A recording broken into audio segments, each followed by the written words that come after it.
श्री स्वामी समर्थ. आज करणार आहे वांग्याचा भरीत. वांगा भाजून घेतला आहे. काळं तिखट, शेंगाचं कूट, चवीनुसार मीठ, कांदा, टोमॅटो आणि कोथिंबीर.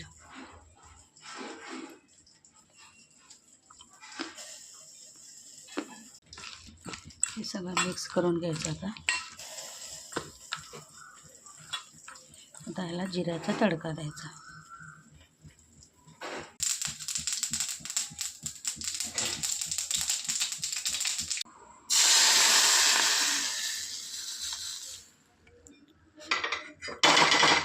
तयार झाला आहे भरीत. आवडल्यास नक्की लाईक व सबस्क्राईब करा. मस्त खा, स्वस्त राहा.